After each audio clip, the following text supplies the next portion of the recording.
il n'y a pas si longtemps que ça, sauver les banques. Maintenant, il faut sauver la Grèce, sauver l'Irlande, sauver le Portugal, sauver l'Italie. Maintenant, on nous parle de sauver les États-Unis. Donc, en bref, si on a bien compris, et chaque mercredi, ici, on fait l'effort d'essayer de comprendre, il faut absolument sauver le système capitaliste. C'est pourquoi nous attachons une grande importance au processus des primaires qui se déroulent au Parti socialiste, puisque pour sauver le système capitaliste, il va falloir quand même trouver le meilleur cheval possible. Ça se joue à pas grand chose finalement, Samy. Hein, en même temps, on a le choix, parce que tu dis on va essayer de comprendre. Je sais pas si on va essayer de comprendre, de quoi on va essayer d'essayer, mais bon, les primaires du PS, ça va être bien, parce que je veux dire, comme tout le monde se présente, ce qui est bien, c'est la façon dont tout le monde arrive à projeter un petit peu, tu vois, ses espoirs, ses perspectives, ses rêves, en s'accrochant à ça. Et dès que tu discutes 30 secondes, il y a personne qui y croit une seconde, c'est ça qui est assez rigolo. C'est marrant, ouais. C'est un truc, c'est une phrase, tu vois, pour discuter un petit peu dans les cafés, au téléphone, c'est comme tu demandes à quelqu'un, ça va? Mais si il dit non, ça va pas, t'es dans la merde. C'est pas un petit peu ça, tu vois, les discussions sur les primaires du PS, quoi. Et tout le monde s'en fout, tout le monde sait qu'on va prendre super cher. Ouais, mais quand même, chez les bookmakers, il paraît que. Alors, ce qui est bien à faire. Il y a peut-être des paris à faire, tout ça. Enfin, je sais pas. Ouais, après, là, pour l'instant, on en est là. Alors après, là, ils parient sur quel pays va faire la faillite en premier, qui va être candidat aux élections du PS. Bientôt, on va parier sur quel est le pays qui va attaquer le premier dans le cadre d'une guerre. Parce que ça sera la guerre. Parce que là, vu comme c'est parti, à vue de pif, rigolons encore un peu. Parce que là, ça va pas durer. Mais, qui disait le capitalisme porte en lui la guerre comme la nuée porte l'orage? Ah bah c'était Jaurès. C'était Jaurès qui disait ça, ouais. Il était bien placé en même temps. Le seul qui aurait pu éventuellement en France voter contre les crédits de guerre en 14. Et il a dérouillé, le pauvre. On sait pas s'il l'aurait fait ou pas, mais en tout cas, voilà. Il aurait pu avoir un Liebknecht peut-être français, mais bon, il a dérouillé. Donc ils l'ont pas raté. Mais là, je crois que les citations... Non, parce que c'est vrai, c'est lui qui l'a dit, mais je veux dire, c'est inhérent au système capitaliste. C'est que pour résoudre les crises... Et juste là, t'as des phrases comme ça qui vont revenir. La dernière fois, t'avais un journal là qui ressortait une phrase d'Anatole France. On croit mourir pour sa patrie, on meurt pour ses industriels. Tout ça, ça va revenir à la mode. Y a pas de problème. Tous les bouquins qu'il y a dans votre cave, tous les bouquins qu'Emmaüs y récupère en croyant que ça va plus servir. Là, tu vas voir, là, les œuvres de Lénine, ça va servir. Là, ça, y a pas de problème. Mais donc là, là, ce qui est assez fantastique quand même, là, quand tu regardes un peu ce qui se passe ces temps-ci. Alors ce matin, t'entends. Parce que Obama a prononcé je sais plus quel mot, le mot accord ou un truc comme ça. Les bourses, elles repartent un peu à la hausse. Alors il t'explique là ce matin Obama, parce que si tout le monde a bien suivi, là ils sont en train d'expliquer qu'il y a potentiellement une faillite de l'État grec, de l'État américain. Ça veut dire qu'il ne peut plus honorer ses traites, un peu de la même façon que l'État grec. Et donc là il parle alors faut savoir que la dette de l'État américain c'est de l'ordre de 14 000 milliards de dollars. Alors bon, c'est ça, ouais. Nous on a l'habitude dans nos émissions économiques, bon nous on arrive à voir ce que ça fait, mais bon je veux dire... Pour l'auditeur moyen c'est peut-être plus difficile. Je parie que même en Charles de Gaulle ça fait beaucoup, faudrait faire une division, mais on vous offre la virgule. Mais quand tu regardes, là ils disent, ils vont toper 3600 milliards de dollars essentiellement dans les budgets, ils disaient alors c'est encore approximatif, hein. Là ils sont en train de chercher un accord et tout ça, t'as des gens beaucoup plus compétents que nous, des genres d'experts, de spécialistes, d'analystes, d'économistes. Des comptables même. Des comptables, honnêtes. Honnêtes, forcément. Et donc là ils veulent toper à hauteur de 3600 milliards de dollars. Alors moi je te reparais, moi je sais pas trop ce que ça veut dire comme chiffre, mais quand tu dis que t'as 260 millions d'habitants aux États-Unis, tu te dis que grosso modo ça fait 1200, 1300 dollars par américain, bébé, vieillard, tout le monde compris, qui vont être économisés en termes de santé et de retraite. C'est pas à quoi ça peut ressembler un truc comme ça, parce que je crois que même eux ils savent pas à quoi ça peut ressembler, enfin parce que, mais voilà, c'est ça un peu l'ambiance. Ils n'avaient pas un autre choix, parce que le choix là aux États-Unis c'était soit on sabre dans les budgets sociaux, soit ah bah ils avaient l'intention d'augmenter la ponction et le poids de la ponction étatique sur les revenus des hauts revenus. Ah donc c'était soit faire payer les riches, soit les pauvres. Ouais, c'est un petit peu ça, ouais. Mais ils ont choisi alors là. Ouais, mais faire payer les riches, c'est vulgaire si tu veux. Ouais, c'est démagogique et c'est populiste. Qu'est-ce qui va employer les chômeurs s'il y a plus de riches? Qu'est-ce qui va racheter ton terrain quand tu devras le revendre pour rembourser ta maison? Faut pas être con non plus. Mais donc non, bon voilà, donc ça on est là. Et quand même l'ambiance générale qu'on a dans tout ça, entre Merkel ce matin qui se pointe, parce qu'il y en a tous les jours, on pourrait vraiment vous donner mais qui se pointe ce matin en disant voilà, faut pas trop attendre de ce qui va se passer demain dans la réunion, parce que on va pas dire grand chose, on va pas sauver le monde. Parce qu'il faut sauver l'euro aussi. Hein. Et ce qui est assez impressionnant, c'est que là, t'as tous les capitalistes qui sont en train de chercher à faire du pognon au max, à court terme, en achetant des dettes, on va en causer un peu là, mais en même temps, tout le monde est conscient que là, ça va se casser la gueule. C'est-à-dire que c'est impressionnant comment ils font même pas semblant. Mhm. Là, t'avais un économiste, là, je sais plus dans quel journal économique, là, qui disait, si vous avez aimé la crise des Lehman Brothers, vous allez adorer la crise de la dette. Mhm. C'est ça, c'est ça l'ambiance. Donc les mecs qui dansent sur le bord du volcan, ils savent qu'il y en a qui vont se faire déglinguer, y compris parmi les capitalistes. C'est-à-dire que là, ils sont en train de se regarder en chien de faïence, et t'en as qui vont dérouiller là-dedans. Et donc du coup, bah ça te donne des situations comme ça, donc du genre 6 pélos qui s'enferment, je sais pas quoi, dans le Capitole ou bien quoi, en train de discuter de mettre $1 500 dans la gueule de chaque personne sur des frais de santé. Tu sais même pas ce que ça veut dire, tu sais même pas si les gens dépensent $1 500 par an. Ça m'étonnerait. Hein. Tu regardes et tu vois la zone euro, les discussions qu'il y a qui ressemblent de plus en plus à une maison de fous. Parce que si tu veux, tout le monde dit des trucs contradictoires, t'as une cacophonie pas possible, tout le monde, alors ils font des réunions, ils font des rencontres. On dit à l'avance que les réunions ça va pas marcher. Voilà, que, bon, ils créent des observatoires et on verra, ils ont créé plein de trucs, ils utilisent des mots qu'on n'a jamais entendus, ils ont peur d'utiliser certains mots, ils parlent pas, nanana. Bon, et en fait, tu vois que t'as vraiment des situations où les gars, et ce qui ressort, c'est qu'ils ont peur. Mais ils ont peur d'une panique en fait, ils ont peur d'une panique généralisée. Ils ont peur de la peur. Bah ils ont peur de la peur, et c'est vraiment ça, parce que ils sont quand même pas cons, si tu veux, c'est quand même des gens, les bourgeois, bon t'as les bœufs, mais t'en as quand même là-dedans, ils sont un peu capables, si tu veux, ils ont quand même fait des études. Et t'en as là-dedans qui disent là, faut arrêter de... Enfin, ils savent que c'est imprévisible, ils savent que ça va arriver n'importe quand, et ils savent que ça va être extrêmement violent. Mhm. Ça ils le savent tous. Il y en a même plus qui disent que c'est pas vrai, parce que là de toute façon il y a plus de solution. Et donc ça en est là. Et alors du coup, bah, t'as tous les jours les mêmes discussions qui se posent, de façon de plus en plus aiguë, est-ce que la Grèce va rembourser ? Aujourd'hui, tout le monde sait qu'elle remboursera pas, mais ils continuent, si tu veux, à essayer À entretenir de dire, l'illusion qu'elle peut, qu'ils vont trouver des façons. Alors, ils parlent aussi du Portugal, de l'Irlande. Tout le monde sait qu'il y aura une réaction en chaîne. Il y a un truc, maintenant, c'est devenu un lieu commun de le dire. Il y aura, mais là, on parle. La réaction en chaîne, ça peut être quoi? Parce qu'on dit la zone euro elle éclate. Bah, on sait pas trop. Là, pour l'instant, vraiment, ce qui Je leur parle fait même peur. pas des États-Unis. Bah ouais, mais là, ils savent que ça va être terrible. C'est-à-dire qu'ils savent que déjà là, je veux dire, la première vague était terrible. Ils savent quand ils ont réamorcé des trucs qui vont être encore plus terribles. Et je vais te citer un article des Échos parce que Les Échos, c'est un journal. c'est sérieux, c'est C'est sérieux. sérieux, voilà. Et donc bon, des fois, voilà, t'as des trucs un petit peu intéressants dedans. Alors c'est assez long, mais moi je trouve que c'est plus sympa de demander à un économiste de la bourgeoisie au moins qui serve à quelque chose. Alors voilà, déjà l'article il s'appelle. Vous écoutez Radio Campus sur 106,6. Voilà. Et on va c'est lire les Échos. Et on va lire les Échos. Alors attention, c'est un peu long, mais il y a moyen de discuter. Ouais. L'article s'appelle, enfin l'édito, le fantôme de la grande panique. Tananan, tananan. Alors, et le mec, ce qu'il dit, c'est pas con. La Grèce est seulement emprunteur et un emprunteur marginal. Sa dette est à peine de 350 milliards de dollars, 5 fois moins que celle de la France. Dans ces conditions, il peut paraître étrange de voir nos grands argentiers tétanisés par la crainte d'une faillite à la Lehman Brothers. Mais ce n'est pas le fantôme des frères Lehman qui a envoyé leur cauchemar. C'est celui de la grande panique. Cette contagion qui s'est instantanément emparée de la finance mondiale le 15 septembre 2008 et qui risquerait de réapparaître si jamais l'État grec faisait défaut. Alors ça c'est un mot tellement dangereux que les officiels européens n'osent plus l'employer. Un peu comme les hommes politiques français ont un boulet sur la langue qui les empêche de prononcer le mot rigueur. Les 350 milliards d'euros de la Grèce ne pèsent pas bien lourd à l'échelle des marchés qui brassent plus de, et là il n'y a pas d'erreur, 100 000 milliards de dollars. Mais c'est davantage, ces 350 milliards, que la facture initiale du crédit subprime qui a déclenché la plus grande catastrophe financière depuis plus d'un siècle. Depuis près d'un siècle. Voilà. C'est un peu là, c'est un peu là qu'ils en sont. Mais alors, justement, moi j'aimerais bien savoir si cette, effectivement, par rapport à 100 000 milliards de dollars, cette dette grecque, c'est rien du tout. Alors effectivement, moi je pose la question, pourquoi pourquoi ça les inquiète à ce point-là? C'est les réactions en chaîne? Ça veut dire que concrètement... Parce qu'ils savent, en fin de compte, que ces choses-là, en fin de compte, ils se tiennent tous. Mais tu vois, je sais plus, c'est ici que j'avais déjà causé une fois. Enfin, t'as des fois cette idée qui traîne un peu dans la tête de plein de monde que t'aurais une espèce comme ça d'oligarchie extrêmement bien organisée. Mhm. C'est pas vraiment, c'est pas comme ça que ça se passe. Là, s'il y a une défaillance de la Grèce, ça crée une panique. Et s'il y a une panique, ça crée une crise du crédit. Parce que personne sait qui est plombé. Ça recrée en fin de compte des situations comme en 2008 où les banques se prêtent plus d'argent entre elles. Parce que c'est les banques, on parle bien des banques, hein, c'est les banques, les Ouais, rapaces qui sont autour de la Grèce, bah, on est bien d'accord. Les banques, ce qu'ils appellent les marchés. Ouais, Attends, les marchés. les fameux marchés. Quand tu regardes globalement, les marchés, c'est une demi-douzaine, on va dire une douzaine de banques qui font la pluie et le beau temps, si tu veux, sur ce que ça peut être, voilà, sur les marchés. Et donc, du coup, bah, c'est ça qui est devenu, en fin de compte, le problème aujourd'hui de la dette souveraine, qui était à la base de problèmes des banques qui allaient faire faillite, des États qui ont débloqué des centaines de milliards et qui, eux, maintenant, sont dans ces situations-là. Le problème, c'est que personne. C'est pas une patate chaude là qui sont en train de se balancer. Par plein de côtés, si. Mais le problème, c'est que quand tu l'achètes, tu sais pas si elle est chaude ou pas. Il y avait eu tout un phénomène comme ça qui s'était déroulé juste après 2008 où, de jour en jour, des trucs qui étaient pas toxiques, ils appellent ça comme ça, toxiques. Ouais. Ils disent aussi junk bank, des trucs pourris là. Ouais. Et donc, qui étaient pas toxiques, le deviennent. Parce que quelque chose en amont, en fin de compte, a changé des paramètres qui font que le truc qui était pas toxique, il le devient.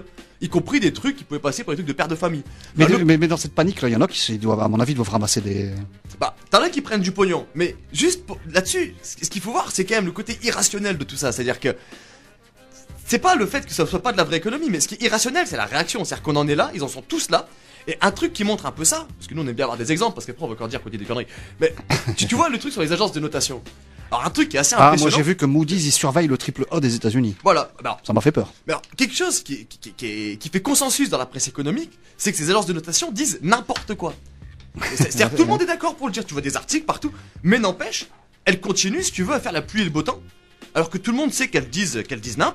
Elles baissent la note d'un pays qui fait augmenter son taux. Aujourd'hui, pour la Grèce emprunte à 30%. Alors je sais plus c'est à 2 ou à 10 ans, mais c'est cet ordre-là. Enfin, c'est du délire. C'est plus cher que Cofidis, c'est plus cher. Bon, donc et aujourd'hui, c'est ça. Tout le monde veut que les États substituent en fin de compte pour payer la dette aux États qui sont défaillants, mais sauf que personne sait s'ils en sont capables. Et là-dedans, de temps en temps, t'as un article qui passe, et toujours pareil, hein, on va pas citer des journaux communistes, on va citer Le Monde. Et pareil, un article du Monde du 14 juillet, donc pendant qu'il y en a qui étaient au défilé, il y en a qui écrivaient des articles, qui s'appellent pour les hedge funds, spéculer sur la dette souveraine peut rapporter très gros. Alors, les hedge funds, c'est des fonds de pension en fait. C'est des fonds de pension, voilà, donc je vais pas le lire, mais je vais donner quelques petits trucs comme ça. Donc un mec s'appelle Robert Macquart, alors lui il est fondateur de Signet, un fonds qui investit dans différents fonds spéculatifs. Putain, attention, c'est la logique 2 on appelle ça, la logique floue de type 2. C'est un fonds qui investit dans différents fonds. Et le mec, ils ont saisi une de ses phrases, il dit avec cette crise grecque, et à condition d'aimer le risque, parce que, bah oui. Il a certainement beaucoup d'argent à se faire. C'est ça qu'il a dit, donc ça a été récupéré, tout ça. Même Le Monde appelle ça les fonds vautours. Et là, ce qui t'explique, alors pour le faire très rapidement, ils disent, les dettes grecques, elles peuvent rapporter plus de 15% par an en ce moment, parce que les mecs rachètent de la dette que d'autres avaient à pas cher, parce que les autres ont peur qu'elle vaille plus rien. Et eux, ils empruntent à des taux à 1,5%. C'est même pas le niveau de toi. Donc ça veut dire que là c'est le carton. Et ils disent, en investissant à très court terme, les rendements peuvent atteindre 50%. Donc c'est ça en fin de compte l'ambiance. Donc là t'as un marché de 78 milliards d'euros pour la Grèce qui existe. Alors je résiste pas quand même au plaisir de vous lire la conclusion, parce qu'ils sont bien. T'as des articles comme ça des fois où il faut lire, faut éplucher. Non mais où tu te dis c'est pas mal ce qu'ils racontent. Et quand tu lis la conclusion tu te dis ouais, c'est là que le jour où ça pètera, tu seras pas dans le même camp, parce que le mec il dit alors le journaliste. Aujourd'hui, voilà, le propriétaire dit, ils parviendront à empocher la prime en cas de défaut officiel du pays. Là, il parle encore d'autre chose.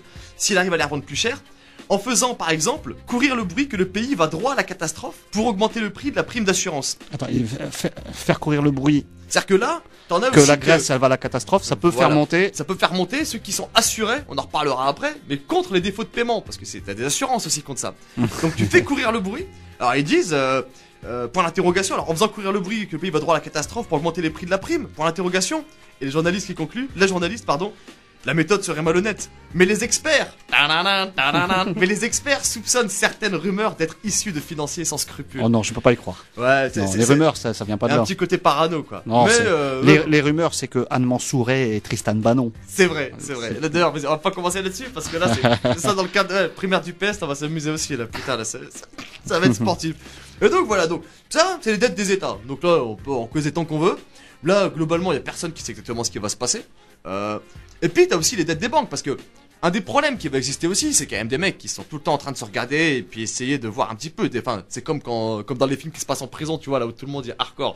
Et là, c'est dès que tu montres un signe de faiblesse, et donc là, si tu veux, au-delà des États, t'as quand même cette idée que t'as des banques qui sont plombées par des dettes comme ça.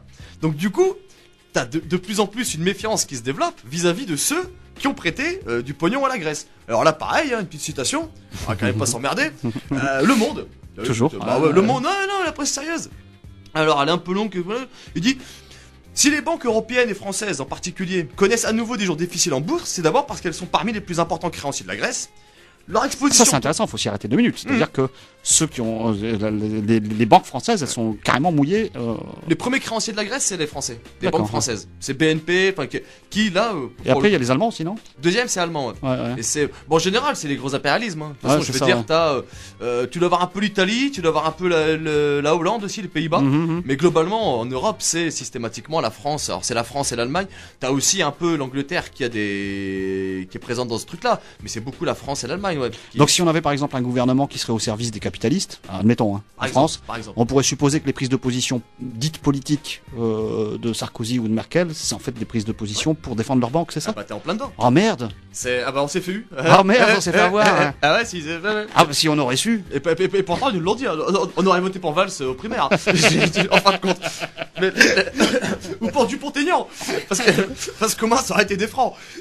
Et donc là du coup voilà, donc là ce qui se passe c'est que t'as une exposition, bah justement ces banques-là, 162 milliards. Donc ça c'est les banques françaises, enfin les banques européennes c'est 162 milliards d'exposition. Et l'argent prêté à l'État grec c'est 52 milliards. Donc la France en premier lieu. Et donc là le truc c'est qu'ils disent depuis des semaines la Banque Centrale Européenne a mis en garde contre un effet Lehman Brothers. Ça revient souvent ça l'effet Lehman. C'est bizarre. Hein. Ça leur fait un peu peur tu vois, c'est quand même un truc là ils sentent que... Et ce qui est marrant c'est que dans l'ambiance c'est Lehman Brothers c'était pas terrible. Quand tu regardes la façon dont ils en causent, ils disent tu peux avoir une espèce de super Lehman Brothers, tu vois. Au niveau mondial. Ah, deux ou trois frères en plus dans les Lehman là. Et ils disent voilà. De même que le système financier américain s'est effondré après la faillite de la banque américaine, provoquant peu à peu une crise de liquidité dans le monde entier, une mise en défaut de la dette grecque risquerait de déclencher une crise de confiance dans la zone euro dont personne n'est capable de mesurer l'ampleur. Voilà. Et c'est ça, voilà, il y a personne qui sait exactement ce que ça peut donner. Et donc effectivement, donc toutes ces banques là, elles sont plombées. Mais c'est quand même elle qui dirige le capitalisme, les banques. Mais donc là, du coup, ce qui se passe, c'est que t'as toute une série comme ça de situations où ils te disent les États envoient des signaux positifs. T'as peut-être déjà entendu. Oui, j'ai souvent entendu ça, ouais. Et puis j'ai lu ça dans mon horoscope aussi. Ouais, bah voilà, c'est ça. T'auras des signaux positifs. Alors ça amuse la galerie 5 minutes. Mais les signaux positifs, ça suffit pas si tu veux dans des situations actuelles. Là, si tu veux, ce que veulent les banques, c'est du pognon, c'est du cash posé sur la table. Je veux dire, là, il faut que. C'est pas des promesses de dons. Et puis ils savent que là, il va y avoir des soucis parce que tu dois rembourser. Là, t'as plein de trucs. Je sais plus. Là, en France, ils disaient le premier poste budgétaire, ça va devenir le remboursement de la dette. Je sais pas, c'est pas déjà le cas, mais ça va le devenir bientôt. Enfin, c'est ça l'ambiance. C'est-à-dire que devant l'éducation nationale, tu vois ça partout. Mais là, les remèdes de cheval qui sont en train de mettre sur la gueule des différentes populations, ça a un effet sur l'économie.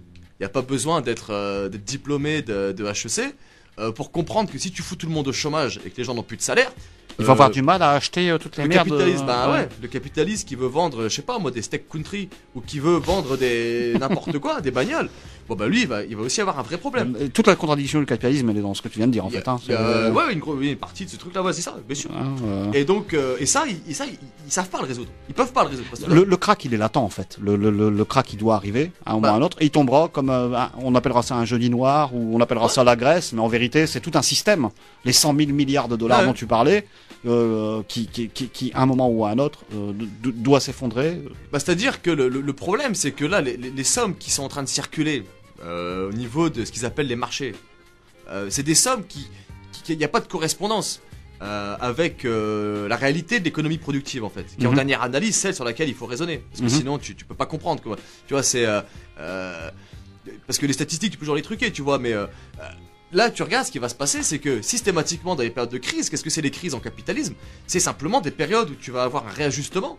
Ça veut dire tu réajustes les sommes qui sont en train de circuler avec la réalité, la réalité économique. Tu crèves une bulle. Tu crèves une bulle. Ouais. Et sauf que tout le monde pense être celui qui va réussir à s'en sortir là-dedans. Alors t'en as une paire qui s'en sortent à chaque fois, t'en as aussi qui prennent cher. Et donc là-dedans, si tu veux, c'est un jeu où tout le monde sait que ça... Parce que c'est même pas dû à la crise actuelle. C'est systématique. Ça veut dire que depuis le début un mec comme Engels, le pote à Marx, il décrivait déjà ça il y a plus d'un siècle. Le mécanisme qui va provoquer... des fois on entend parler de surproduction. La surproduction, c'est-à-dire qu'à un moment donné, on arrive là, aujourd'hui. Marx Engels, il disait toute crise dans le système capitaliste est une crise de surproduction. Et donc à un moment donné, il faut réajuster. Réajuster. Et là, ce qu'on voit par exemple en ce moment, un truc qui est intéressant pour voir que cette façon de raisonner, elle est encore d'actualité et qu'elle est la seule à permettre de comprendre en fin de compte. On le voit dans l'automobile, dans la région. Alors, t'as l'automobile. Dans la VPC. T'as des chiffres qui traînent sur les forces productives qui sont à l'arrêt en ce moment. Ça veut dire que tu as eu toute une série de forces productives, d'usines, de ceci, de cela, de tout ce que tu veux, de mines, de tout ce qu'on veut, de matières premières, qui existaient, et qui aujourd'hui, je sais plus, les derniers chiffres qui sont sortis, c'est que tu as 25 ou 30% des forces productives au niveau mondial, donc qui tournent pas.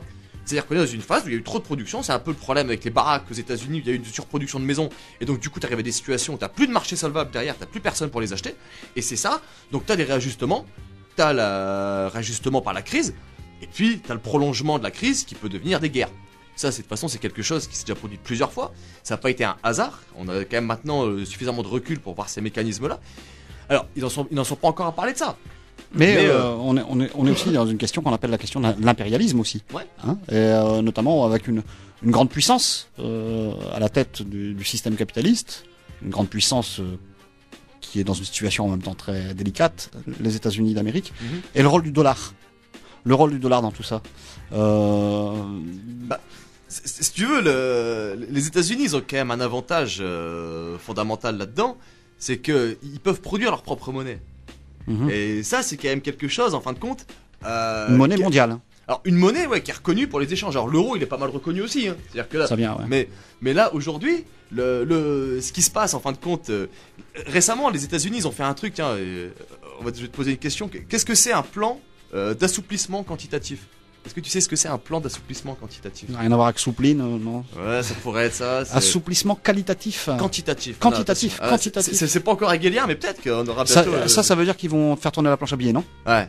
Ça veut dire que je suis fort. Non, mais c'est bien. Parce que t'as entendu qu'il y avait des assouplissement quantitatif. Ouais, c'est-à-dire ils vont faire tourner la planche à billets. C'est-à-dire que là, ils sont en train, en fin de compte, ce qui se passe. Alors, on va pas faire. Mais ça veut dire que le dollar, va être encore moins, il y aura encore moins de valeur, non? Bah, ça veut dire qu'à un moment donné, il faudra plus de dollars pour acheter la même chose. Mais là, pour l'instant, si tu veux, ils en sont à faire du bricolage. De toute façon, ils savent. Vraiment, là, je pense que tout ce qu'on raconte, c'est vraiment dans le cadre de, ils savent il va y avoir un problème. Qu'à un moment donné, il faudra régler le problème. Ça se cassera la gueule. Je sais pas, les mecs qui placent leur billes en prévision que ça se casse la gueule. Mais là, de toute façon, ils en sont plus. En tout cas, eux, ce qu'ils en disent, hein, peut-être qu'ils s'en sortiront jusqu'à la prochaine. Mais quand même, ça se rapproche. Je veux dire, même la fréquence, des turbulences, elle se rapproche. Et à chaque fois, c'est quand même plus puissant. Et ça, depuis 1973. Donc, tu regardes, là, ce qu'ils font, c'est qu'ils sont en train d'émettre. C'est-à-dire que tu as l'État américain qui émet de la dette américaine, donc des bons du trésor, qui sont rachetés par la Réserve fédérale américaine. Ah oui. C'est-à-dire pour maintenir artificiellement, si tu veux, le taux de ce truc-là. Mais avant, c'était les Chinois qui achetaient ça, les Japonais, tout ça. Bah, t'en as qui en achetaient, mais maintenant ils en ont des stocks. Ils en ont trop. Alors moi, je sais pas eux comment ils raisonnent, parce que ça peut être intéressant aussi d'en avoir. Parce que comme tu dis, tu payes en dollars, tu peux avoir besoin, à la limite, c'est quand même plus stable. Si le dollar s'écroule, c'est fini. Enfin, je veux dire, c'est-à-dire que là, t'as plus d'économie. Là, tu retournes, je veux dire, c'est le chaos si tu veux, si le dollar il est plus reconnu. On n'en est pas encore là. Mais là, t'as comment dire, ces trucs-là, ils disent, voilà, les Échos, ils disent un truc comme ça, ils disent, le plan là de faire tourner là les dollars inflationnistes là, ils disent, ça a eu des effets indéniablement positifs, notamment sur la psychologie des investisseurs. C'est important. S'il fonctionne la psychologie de tous ces gens-là. Les banquiers, c'est des sensibles en plus, c'est des mecs sensibles. C'est des fins, c'est des délicats. Et c'est pour ça que nous les bourrins, on peut pas comprendre. On peut pas comprendre. C'est une question. On n'est pas assez sentimental, nous. Ouais, mais je sais pas, tu vois, ça avait l'air de la poésie, je sais pas, mais ouais, en fin de compte. Mais je suis sûr que c'est des gens qui sont, tu sais, ils doivent être agréables, hein, tu vois, quand tu lis des romans de Zola comme ça, tu les vois, t'en as, c'est des crapules finis, tu vois. Mais ceux qui sont un peu ancien style, tu vois, la transition entre eux, là, tu vois, il y avait encore un peu des gens qui ils parlaient de littérature, ils parlaient de trucs, c'était cultivé. Là, même maintenant, je sais même pas si c'est encore ça. Quand ils achètent des tableaux, ils les regardent même pas. Ouais, ils les mettent directement dans les coffres. Ils veulent se faire incinérer. Donc la psychologie des investisseurs, le sol, le moi, le surmoi. Alors ils disent, ça a eu des effets positifs, mais il y a un certain nombre de dommages collatéraux. Ah.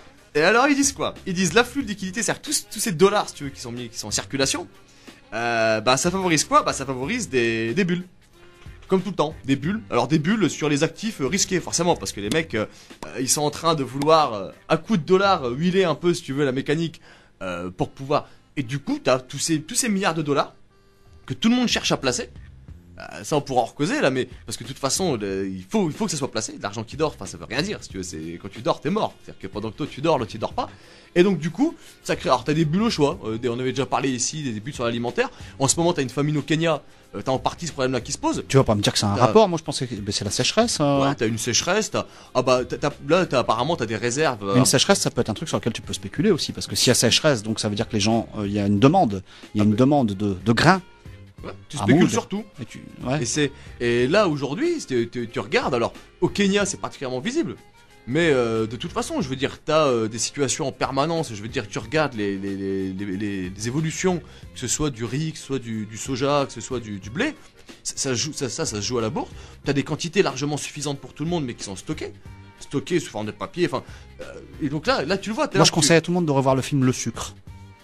Et c'est de Rufio. C'est très bien. C'est de qui ça alors? Jacques Rufio, c'est d'une grande actualité. Parce Notamment que, par rapport au stock. Ah. Ouais, non, c'est... Et puis bah justement, tu parlais tout à l'heure alors, parce que les contradictions dans le capitalisme, t'en as plusieurs. Et une contradiction, c'est aussi celle-là. En fin de compte, c'est qu'à un moment donné, pour voir à quel point c'est justement le système qui est en cause, et pas simplement des ajustements qu'on pourrait faire à la marge, c'est quand tu vois la quantité qui peut exister. Alors là, on peut prendre l'exemple de riz ou de blé. Pour nourrir les gens, elle est suffisante. Elle est même excédentaire, en fin de compte, que tu regardes bien. Mais le système tel qu'il est aujourd'hui, ta façon d'organiser, ne permet pas en fin de compte. C'est-à-dire que entre la production, si tu veux, la répartition, entre la façon dont tu peux pas. Une façon de le voir dans les pays riches, enfin dans les pays comme ici, je sais pas, tu prends en France, c'est quand c'est l'équivalent de voir un mec qui dort au pied d'un immeuble qui est vide. Et c'est même pas des questions morales. C'est des questions que de toute façon, je veux dire, c'est que le capitalisme, il fonctionne comme ça. C'est-à-dire qu'à un moment donné, si t'enlèves ça, si tu commences à faire, en fin de compte, à rationaliser l'organisation économique, t'es plus dans le capitalisme. Et donc là, le but du jeu, donc c'est ça qui se passe. Bon, et bien, donc, du coup, oui. Et donc du coup, on a ça. Et donc on a les États-Unis donc qui font tourner la planche à billets et la France, l'Allemagne, la zone euro qui arrivent pas à le faire. Ou en tout cas, qui le fait, mais de façon moins évidente. C'est-à-dire que la différence que tu vas avoir entre les États-Unis, c'est quand même les États-Unis, ils ont une monnaie, comme tu disais tout à l'heure, qui est reconnue au niveau international et qui peuvent eux-mêmes produire. C'est-à-dire qu'il n'y a pas de là-dessus, ils font un peu ce qu'ils veulent. Par contre, la zone euro, c'est 17 pays en fin de compte, qui ont une seule monnaie, l'euro, mais qui ont 17 gouvernements nationaux et qui veulent chacun, en fin de compte, jouer leur jeu là-dedans. Alors, on imagine aisément que dans ces conditions, les grands pays comme la France, comme l'Allemagne, sont capables de faire fermer leur bouche aux petits pays. Mais par contre, entre grands pays, entre grandes puissances industrielles et entre impérialisme, ça pose des problèmes. Il y a le couple franco-allemand. Voilà, bah c'est ça. Il y a vraiment ce truc-là. Et donc là, du coup, alors ils font quand même. Ça veut dire qu'ils sont en train, en fin de compte, aussi par un mécanisme de rachat, en fin de compte, ils sont en train de racheter de la dette grecque, tout ce que tu veux. C'est une façon, en fin de compte, de remettre des euros en circulation contre des actifs dont tout le monde sait qu'ils sont pourris. Et donc quand tu regardes, là, ils disent, alors voilà, par exemple le Figaro, voilà, c'est encore pire que les Échos. Bon bah ils disent, depuis quelques semaines, les banques privées allègent leur exposition à la Grèce, laissant les États, la BCE et le FMI prendre le relais. Schématiquement, et là je rappelle c'est le Figaro qui parle, schématiquement les contribuables sont mis à contribution pour que les banques s'échappent du piège grec. Les citoyens de la zone euro paieront donc à la place des établissements financiers. Voilà. Et donc c'est là que c'est le Figaro qui l'a dit. C'est le Figaro qui l'a dit. Et donc là, par exemple, depuis 2010, la Banque Centrale Européenne, elle a racheté 75 milliards de dettes qui sont issues du Portugal, de la Grèce ou de l'Irlande. Et donc là, ça fait que l'euro, à la longue, il peut finir par dévaloriser aussi, dans la mesure où ça te fait des quantités parfaitement astronomiques. À chaque fois, merde, c'est l'heure de le mettre, voilà. C'est sur Campus, le 106,6, www.campuslille.com, on n'est pas non plus... Merde, on n'est pas à l'usine, là. Ah, puis on continue, hein. On parle de plan d'assouplissement quantitatif, on parle de CDS, de mécanisme européen de stabilité... T'es venu pour nous faire chier ou quoi, là? Bah attends, je t'ai Est-ce que Thomas Voeckler, il a gardé son maillot jaune? C'est ça qui compte dans la montagne. Dans la montagne. Mais tu sais que même là, franchement, c'est n'importe quoi. Il y a qui attaque, même contre Ador, il attaque pas. À quoi ça sert qu'il se drogue? Franchement, t'as vu l'étape avant-hier. À ce prix-là, j'aurais bien fait de l'eau bistrot. Le 14 juillet, j'étais dans un café. Ouais. Et les mecs, alors, je sais pas si t'as vu, là, il pleuvait un peu. Donc, du coup, t'avais tous les schmitts là sur le bord de la route. Ouais. Alors, les pauvres, ils les mettent en chemise, t'as vu, là, il pleuvait. 14 juillet. Hein. Alors, du coup, j'étais dans un café. Et puis, t'avais une télé. Alors, à un moment donné, t'as eu tous les mecs. Alors, le général, tous les gradés des mecs, en 20 minutes, c'est devenu un café d'armée. Ah ouais, ils ont tous arrivé. Et regardez le Tour de France, tu vois. Alors c'était rigolo, j'étais là-dedans, on discutait de la guerre d'Algérie. En plus, on discutait avant qu'ils arrivent, c'est eux qui nous ont provoqué. Oh ça va, les mecs, ils étaient cool, c'est un diplomate, ils nous ont pas fait chier. Donc c'était bien. Mais ouais, donc Tour de France, ouais, bah ça au moins, tu me diras au point où on en est. Au point où qu'on en est, si ça se trouve. Bah, mais là donc du coup, ouais, donc on causait de plein de trucs. Non, mais qu'est-ce qu'on peut raconter encore? Ah, on peut dire, ah ouais, un truc rigolo, une supplique des grands bourgeois. T'as déjà vu ça, Tim? C'est pas une pièce de Molière, ça? Ah bah non, mais ça pourrait l'être. La supplique des grands bourgeois. Le Molière de la prochaine époque, et bah là tu regardes, il y a eu comme ça une tribune dans un journal où t'avais des mecs du CAC 40 et des grands industriels, donc français et allemands, et qui disaient il faut sauver l'euro. C'est-à-dire que là, c'était assez, en fin de compte, c'était assez surprenant. Donc il disait, en tant qu'industriels allemands et français, qui ont la responsabilité de 1550 milliards d'euros de chiffre d'affaires et de 5 millions de salariés dans le monde entier, quand je te dis qu'il en faut des patrons, nous nous soucions de l'avenir de l'euro et de l'Union.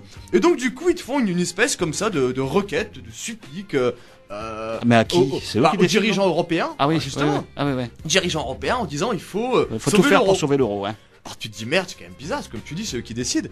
Mais par plein de côtés, ça veut dire que, y compris ce qui se passe sur les marchés, eux-mêmes, Ça échappe, bah, y compris au grand. ça échappe au marché. Alors c'est-à-dire que les mecs ils jouent avec leur pognon, tu vois, les mecs sur les marchés ils jouent avec le pognon de tous ces grands bourgeois, de Hermès, on va recauser là, mais mais en même temps, si tu veux, alors eux ce qu'ils envoient comme message, c'est mettez le pognon sur la table. Pour sauver, enfin racheter les dettes des États. Ah oui, c'est ça, oui. Mettez le pognon, faites les réformes qu'il faut pour. Faites tout ce qu'il faut. Faites tout ce qu'il faut. Faites cracher le populo. Faites cracher le populo. Et c'est marrant parce qu'il y a un temps, il y a que nous qu'on disait ça. Et maintenant, t'as plein de journaux, t'as des phrases comme ça. Alors, t'as vraiment des trucs. Je vais pas passer ma journée à lire des trucs, mais pareil, un article comme ça dans Le Monde où le mec il finit. On va voir l'orientation qui sera donnée à la poursuite des politiques structurelles. Qui se révèle in fine, là c'est des politiques de privatisation des services publics. Là, voilà, les mecs ils font même plus semblant si tu veux d'inventer des trucs. Bon là ils en ont marre si tu veux. Donc ils disent voilà. Donc voilà. Et donc maintenant t'as même y compris tout. Donc ils disent payer les dettes quoi. Et donc là-dedans justement, moi ce que j'aurais voulu causer 2 secondes là, mais c'était un petit peu toutes les histoires qu'on a aussi en ce moment parce que nous on dit il faudra que les ouvriers, il faudra que les prolos se prennent plein la tête, ils rendent les coups. Et que ça passera par cette solution-là, parce que de toute façon, il n'y en a pas 40 autres. Tout à l'heure, on parlait de l'histoire, c'est ce que ça montre. Mais t'as un peu en ce moment, justement, des retours un peu, des trucs un peu protectionnistes, retour au franc, tu vois. T'as un peu des trucs comme ça, tu vois, qui sont complètement déphasés, si tu veux, parce que les États-Unis, peut-être qu'ils vont être en faillite, ils sont pas en franc. L'Angleterre, c'est pareil. Et il y a eu un truc assez marrant, parce que souvent, en tant que de protectionnisme, voilà, faut sauver nos emplois, gna gna gna. Bon, des fois, t'as un peu ça, d'ailleurs, des fois, ça fait un peu flipper. Mais on dira pas de nom. Mais là, la semaine dernière, il y avait un truc assez marrant, c'était entre Boeing et Airbus. Ah, Boeing, c'est les États-Unis, Airbus, c'est l'Europe. Voilà, alors t'as ça en tête, c'est Boeing et Airbus. Et donc, il y en a que deux en plus. Et ça avait gueulé parce que, alors, je sais plus quelle compagnie aérienne voulait, qui traditionnellement achète que un des deux, je crois que traditionnellement achète que des Boeing, a fait un panaché en achetant des Boeing et des Airbus. Et en fait, en grattant un peu, t'as un peu des chiffres qui sont sortis. En fin de compte, ils sont pas capables de dire, ou si peu, si tu veux être un patriote européen, si c'est mieux d'acheter des Boeing ou des Airbus. Pourquoi Parce que Airbus, c'est le produit même du génie européen. La coopération intellectuelle. La coopération intellectuelle. Franco-allemando, tout ce que tu veux. Intellectuelle et un peu financière aussi. Tu casses et toujours psychologique le et sentimentale. Mais tu casses toujours le charme. Tu pourras jamais le être un couple grand franco-allemand, c'est de l'amour, Samy. C'est de l'amour. Un peu. Ni plus ni moins. Et donc voilà, donc du coup il disait qu'entre le jeu des sous-traitants, t'as des sous-traitants déjà qui sous-traitent pour les deux. T'as des sous-traitants américains qui font des pièces qui vont dans l'Airbus. T'as des sous-traitants européens qui font des pièces que tu retrouves dans les Boeing. T'as même des pièces japonaises. Alors là, pour être patriote, t'as intérêt à t'accrocher sur ces trucs-là, quoi. Mais voilà, donc ce que ça montrait quand même, c'est qu'aujourd'hui, voilà, les perspectives, malgré tout ce qu'on va entendre, parce qu'on va entendre, hein, ça va aller avec, hein, on va entendre des discours comme ça qui vont être au début ridicules, mais qui sont quand même des discours qui peuvent mener des trucs un peu bizarres. Bon bah, là aujourd'hui ça a même plus de sens en fin de compte d'être patriote, parce que on a toujours dit que c'est des conneries, mais même ceux qui voudraient se réfugier là-dedans, même quand tu regardes, d'un point de vue économique ça veut plus rien dire en fait. On pourra causer avec les bagnoles, avec n'importe quoi, mais il n'y a plus en fin de compte un seul pays dans le monde à la limite qui est capable de fabriquer un stylo tout seul, tellement ça implique en fin de compte et des connaissances et des usines et des matériaux différents, que voilà. Donc c'était un petit peu ça qui était sympa quoi. Mais bon, ce qui est bien, c'est que t'as le classement des pays qui vont faire faillite. Ouais. Et t'as des autres classements. Ah. Le classement du Tour de France. Voilà, on va enfin passer aux choses sérieuses. Thomas Voeckler a-t-il gardé son maillot jaune? J'ai pas suivi, il me semble que ouais. Moi, ce que je crois, c'est que c'est Philippe Valls qui va. Philippe Valls, je sais plus. Non, Manuel Valls. Manuel Valls, chercher son blaze. Ouais, qui va gagner. Tu peux gagner au Tour de France. Il y a primaire. Le Tour de France, les primaires. Et donc là, ouais, bah dans les classements, t'as tous les ans. T'as tous les ans dans Challenge. Un challenge, le classement des fortunes, on en a parlé il y a quelques semaines ici, mais tu veux peut-être enfoncer le clou. Ah bah, il y a des trucs, alors. Tu me dis, bah, s'il y a des répétitions, bah, les auditeurs rappelleront pour dire qu'on a une émission rébarbative et puis qu'on fait les chier à nous baraques. Mais pour l'instant, non, parce que avec tout ce qu'on vient d'entendre là, c'est intéressant de voir quand même qui sont les. Ils se cassent la gueule, enfin les gens ils sont en train de se manger des salaires divisés par 2 quasiment dans des coins, les prix augmentent, tout est privatisé et tout. Et là donc ils te sortent les classements challenge qui te dit la crise n'est plus qu'un mauvais souvenir. Ça fait plaisir. Ouais. Et donc là du coup les mecs ils augmentent leur fortune sur un an de 10, 20, 30% si tu veux. Mais comment ils font Ah bah, alors, ça faudra demander. Mullier, Auchan là c'est 10% d'augmentation. Alors quand t'as 20 milliards, ça fait quand même 2 milliards en plus dans ton compte en banque. Donc un mec comme Pinot, tiens, Pinot, 30% d'augmentation. Pinot, printemps la redoute. Voilà, c'est ça. Pinot Printemps Redoute, 30% d'augmentation sur un an. C'est un mec qui est en train d'essayer de faire des... Je sais pas, tu prends par exemple à Roubaix, t'as un secteur là de la Redoute où ils sont en train d'essayer de les externaliser pour plus payer de salaire, pour revendre le groupe et compagnie. Bon voilà, bon ça c'est quand même un mec qui a une fortune de plus de 8 milliards d'euros et qui a augmenté quasiment d'un tiers sa fortune sur un an. Bolloré, pareil, 30%. Le copain de Sarkozy, là, qui a un bateau, là. Voilà, qui a un bateau, bateau, un petit le bateau. mec qui a le port de Lomé, le mec qui a le port d'Abidjan, le mec qui... Voilà. C'est normal qu'il y ait un bateau, là. C'est... Ah bah ouais, attends. ça serait quand même... En même temps, Il possède les ports d'Africains, donc. En même temps, il a des voies de chemin de fer, je sais pas s'il a son propre train. Tu me diras, Il pourrait. peut-être que si Sarkozy perd en 2012, il aura le droit à tour en train, parce que c'est pour les vainqueurs, un tour en yacht, et pour les défaitistes, un tour en train à Abidjan, tiens. Ça lui fera les pieds. Et donc du coup, cette année, il y a une petite particularité là-dedans, c'est qu'ils reprennent pour les 10 premiers, pour les 10 plus riches, les 10 plus grands bourgeois, et ils disent depuis... Français seulement, hein. C'est seulement c'est français. français, hein. ouais. C'est un petit pays. Ouais. C'est la Ligue 1, c'est pas comme la Liga espagnole ou toujours le pareil. calcio italien Ouais, mais ou la tu sais, première quoi. ligue anglaise. Ouais, mais quand t'as bu un coup, quand t'es avec des bons potes, Van Brochy Hasbrook, c'est bien. Quand t'es sur le bord du terrain, tu traites l'arbitre. Des fois, tu regardes Manchester-Barcelone, c'est un peu impersonnel quand même. Ouais, Les sponsors, tout ça, alors Ouais. que là, quand même. Provincial, hein, le petit bah côté ouais. provincial. André Duvet, électricité. J'aime bien quand même que t'as un panneau comme ça sur le côté. Ouais. T'as l'impression d'être un petit peu sur le Ouais. terrain. Ouais. Et Au donc, champ, du au coup, champ. bah, ils donnent des chiffres, quoi. Donc, ils disent depuis 15 ans. Et c'est là que c'est quand même assez impressionnant, ça. Depuis 15 ans, Bernard Arnault, fortune multipliée par 8. Bernard Arnault, Louis Vuitton, c'est le. Bernard Arnault, LVMH? c'est le mec qui achète du luxe, là, ouais, c'est ça. Ouais. C'est LVMH. C'est LVMH, le mec qui avait voulu attaquer Hermès, tous les trucs comme ça, si tu veux. Et donc, le luxe se porte bien. Ah bah oui, ils font des thunes. Hein. Ce matin, à la radio, ils disaient que t'as... Sur Radio Campus. C'était pas sur Radio Campus, c'est pourtant on pourrait. Hein. Mais nous, on reprend les informations, on fait écho aux informations sérieuses. Alors après, on leur fait dire qu'est-ce qu'on veut. Mais n'empêche qu'on fait écho aux informations sérieuses. Parce que l'année dernière, il y avait eu une pénurie de sacs Louis Vuitton à Noël. Ah merde. C'est quand même emmerdant, ça. Ouais, bah, moi-même, je m'en souviens, on a été très emmerdés à la maison. À la même période, t'en as qui sont topés parce qu'ils volent un paquet de foie gras. Et donc du coup, là du coup, ils ont vu venir, donc ils ont monté une petite unité de production pour pallier à la pénurie. Donc le luxe crée des emplois, donc c'est à dire qu'il y a des gens qui ont du pognon. Et donc du coup, tu regardes la fortune d'un mec, mais même des mecs pas connus, un mec qui s'appelle Perrodo, 500% en un an d'augmentation de sa fortune. Donc voilà, ça veut dire que t'as des gens comme ça qui ont du pognon à mettre. Dans l'immobilier, c'est pareil. Là, ils disent que tu peux trouver, là, t'as des mecs, t'as une spéculation sur l'immobilier en ce moment à Paris. Non. 8 millions et demi d'euros pour un immeuble de 200 mètres carrés. Et que ça, ce type de vente, ça augmente depuis, cette année par rapport à l'année dernière. Les mecs, ils investissent dans la pierre, comme on dit. Ouais, c'est-à-dire qu'ils cherchent des façons de Ils placer cherchent leur des pognon. placements, ouais. En permanence, certes. Et donc, c'est des gens, voilà, qui ont des fortunes qui sont assez colossales. Et nous, on dit tout le temps ici, voilà, donc déjà ceux qui disent qu'il n'y a pas de grande bourgeoisie, eh ben, on pourra en recauser, parce que par exemple, après, on va recauser de Robert Peugeot, tiens, alias Bob l'éponge. Je sais pas si tu te souviens, là, le mec. Qu'est-ce que c'est que ça? Pourquoi Bob l'éponge? Tu te rappelles pas Robert Peugeot? C'est le mec qui avait caché des lingots d'or dans sa salle de bain. C'était quand, ça? Ah bah ça, j'étais au, je sais pas, l'année dernière, il y a 2 ans. Je me souviens pas. T'as vu l'histoire avec, comment il s'appelle, là? Celui que même sa femme, elle est copain avec le majordome de Bettencourt. Bob Betancourt, ouais. Wörth. Wörth, ouais, T'avais ouais. Wörth, t'es emmerdé parce que si tu veux, il avait, en fait, il avait été cambriolé, Bob l'éponge. Donc Robert Peugeot, si tu veux, qui cache des lingots ou des montres de luxe dans sa salle de bain. Ouais, ouais. Donc il est parti à la police parce que la police c'est pour défendre ta propriété privée.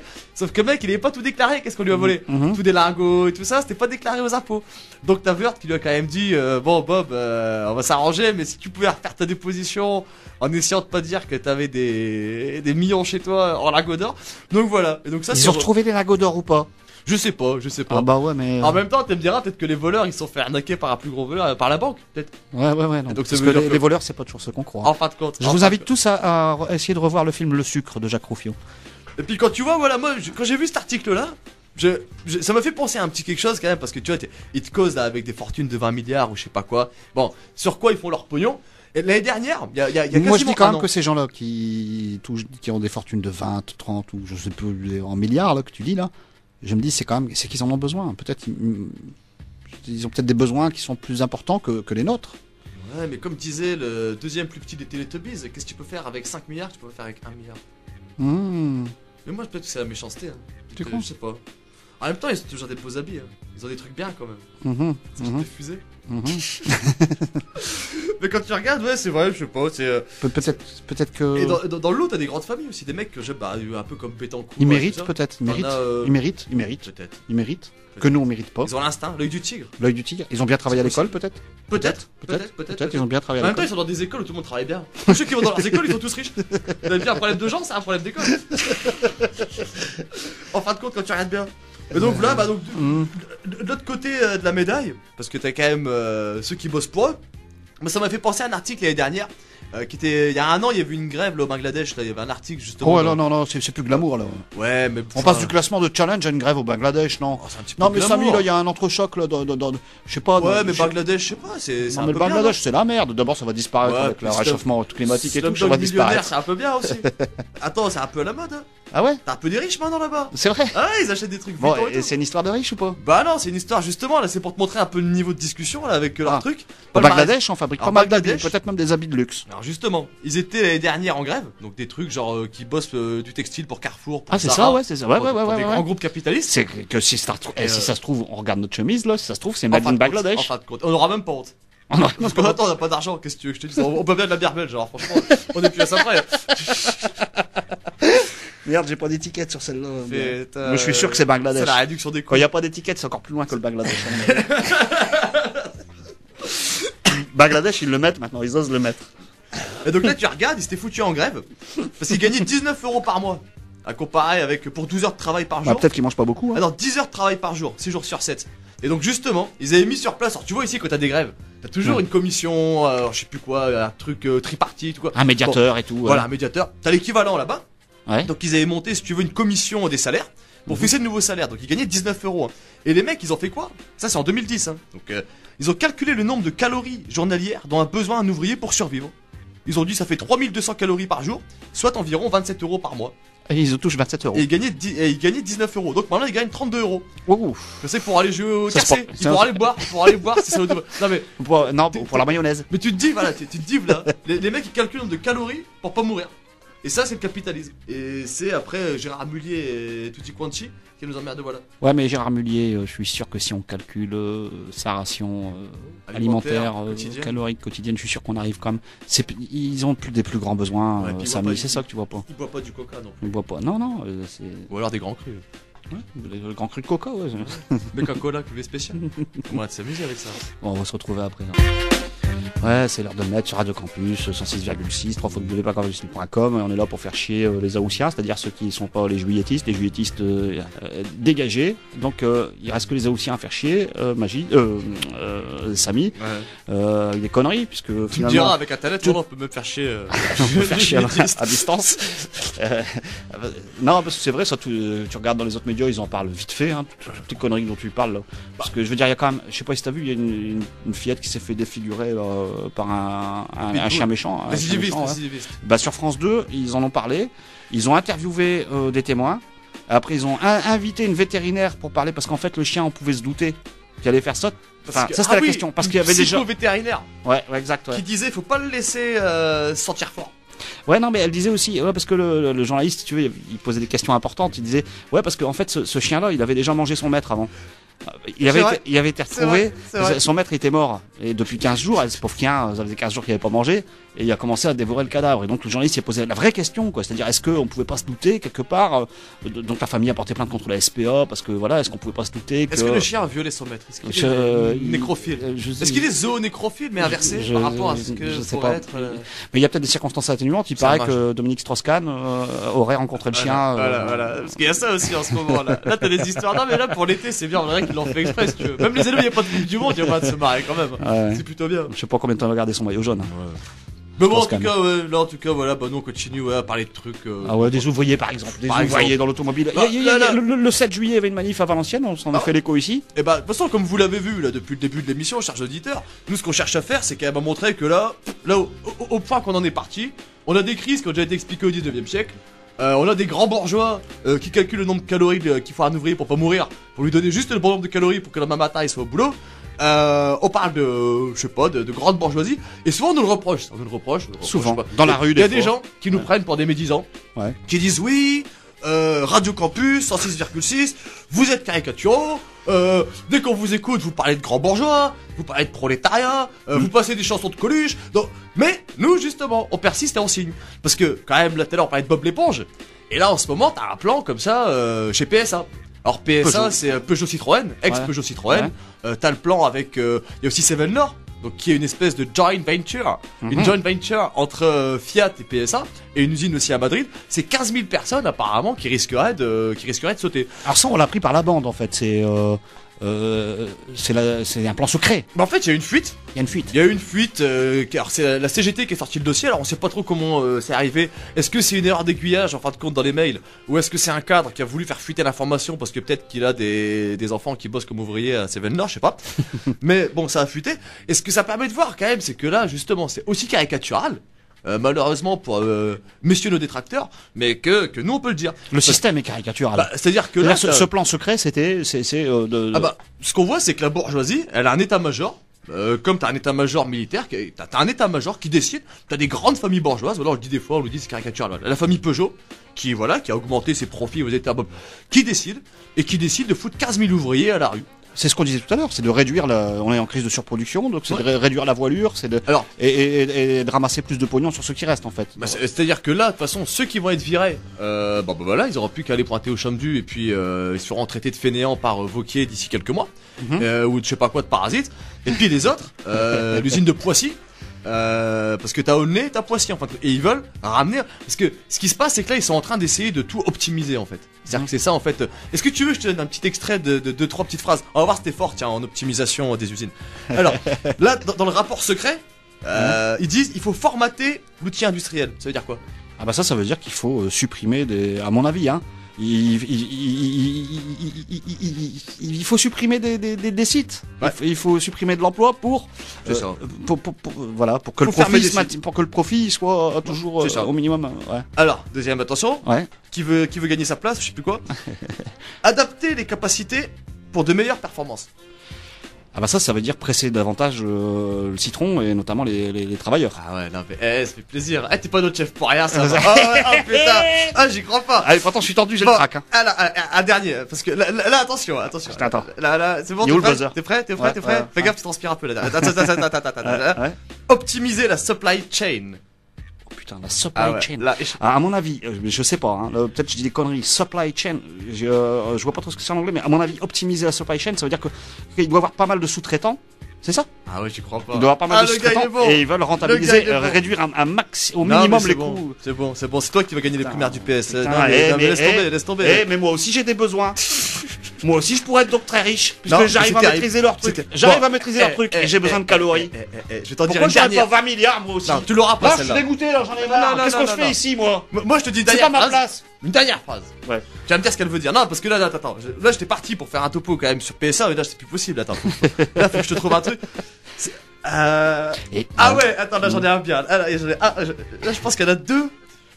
Alors, partager avec les autorités la difficulté de maintenir le site et obtenir des incentives pour réduire les dépenses. Des incentives. Alors attends, partager avec les autorités le truc du maintien du site. La difficulté de maintenir le site. Ouais. Ça veut dire il faut que la responsabilité elle soit pas seulement portée sur nous quand les gens ils seront dans la rue qui gueuleront tout ça. Il faudra que les autorités elles se mouillent et qu'elles allongent un peu de pépette. Voilà, ouais. C'est ça. Mais les incentives alors là. En fait c'est un mot anglish. En fait ça veut dire incentive, c'est motivation. Et donc voilà, c'est ça. Il faut que l'État mette des thunes. Si vous voulez que, tu prends le site de Hordain, là, près de Valenciennes, comment ça s'appelle, Seven Nord. À la base, c'était un gouvernement socialo, là, en 89, qui a allongé le pognon. Alors, je sais plus qu'il y avait communiste là-dedans, mais qui a allongé le pognon. En fait, ça leur a coûté quasiment pas un rond. Je vais finir par t'avoir quand même, j'en ai un dernier. C'était pas prévu à la base, mais là, bon. Allez. Et pourtant, j'ai pas été dans la même école que ouais. Allez, le global sourcing. Sourcing. Là c'est chaud là. Ressources. Alors attends, ce serait d'avoir une vision plus globale des. Attends. Sourcing. Global sourcing. Moi je dirais. Je sais pas là. Je sais. Peut-être voir les choses à une échelle plus. En fait c'est la même idée que la supply chain en fait. Le global sourcing. C'est ça. Ouais, j'avais eu l'intuition là. C'est faire de l'argent en fin de compte sur le dos des fournisseurs. Ça veut dire. C'est ça, ouais. Et donc là voilà, bah donc là simplement on en recausera certainement à l'occasion. Hein.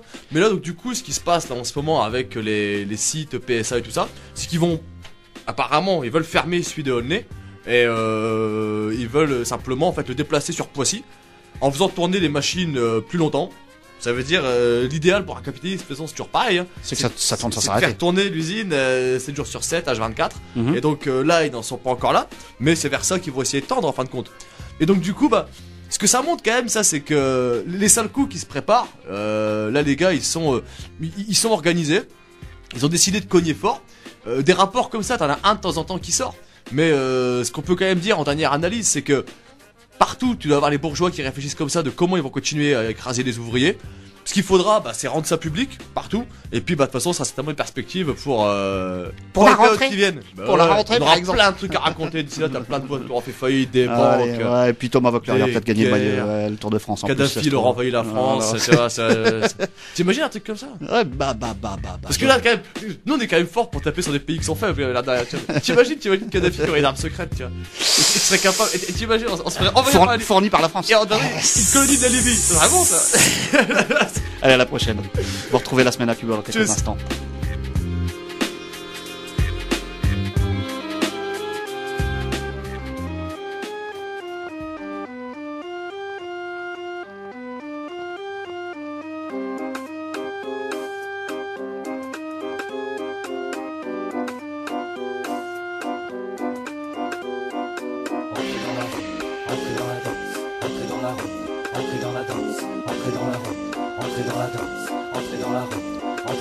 Vous entendez le grondement des rues, le pavé qui murmure et qui grogne car il adhère à la rumeur. Et vous sentez la peur parcourir chaque pierre. Sentez-vous tressaillir vos muscles de mauvaise humeur. Chaque seconde qui meurt vient s'accumuler, le stress grossit la tumeur. Cette union fait s'effondrer les fondements dans l'euphorie et la foule déverse la folie. Allez, on se lâche, c'est pas souvent. Y'a rien à faire sinon suivre le mouvement. On peut tout laisser râler, s'oublier tant que la fanfare martèle et force la parade à râler. On va transpirer, c'est pas compliqué, on va laisser l'instinct nous inspirer. Profiter de l'air pollué qu'on a la chance de respirer. Vous êtes prêts? Allez, entrez dans la ronde. Laissez guider vos pas par la fanfare qui gronde. Pavadez-vous à Paris, inondez pas les mondes. Cela ne vous touche pas, mais vous tremblerez quand résonneront les orgues de barbarie. C'est ça, vous sentez que ça monte, faut que ça sorte. Laissez-vous dompter par cette vibration hypnotique qui vous entraîne. Laissez-vous emporter, plus rien ne compte, alors profitez de l'élan. Laissez le plaisir vous envahir doucement. Délectez-vous de l'ambiance électrique. On a sélectionné le meilleur pour satisfaire vos goûts éclectiques. Tout en plastique avec des effets d'optique. Tout est édicté, on pense plus aux femmes invisibles sous les voiles, aux enfants monstres avec des membres déchiquetés. On oublie les échangistes dans les clubs catholiques, les peuples hydrocéphales devant des tubes cathodiques. On pense plus à rien, on boit et on ferme les yeux tous ensemble, encore une fois. Allez, entrez dans la ronde, laissez guider vos pas par la fanfare qui gronde. Pavadez-vous à Paris, inondez pas les mondes. Cela ne vous touche pas, mais vous tremblerez quand résonneront les orgues de barbarie. Vois que vous aimez l'exercice, peut-être un besoin refoulé de vous excuser de n'être que de vulgaires chanceux accidentés qui nourrissent d'exquis petits soucis d'occidentaux. Ne soyez pas pédants, criez en l'honneur des poètes oxy à qui on a tranché les mains, des petites excisées qu'on a édentées et des enfants affamés dont les mains s'oxydent en tenant des fusils. Des classes brisées hallucinent, broyées sous les capitaux, des fanatiques qui s'éparpillent et s'éclatent, ceinturés de dynamite et des psychopathes qui ouvrent le feu de l'artifice sous le chapiteau. Pour vous tout est spectacle, oublions tout des atrocités de l'ironie et chantons plus fort pour couvrir l'écho glaçant des orques de la barbarie. Allez.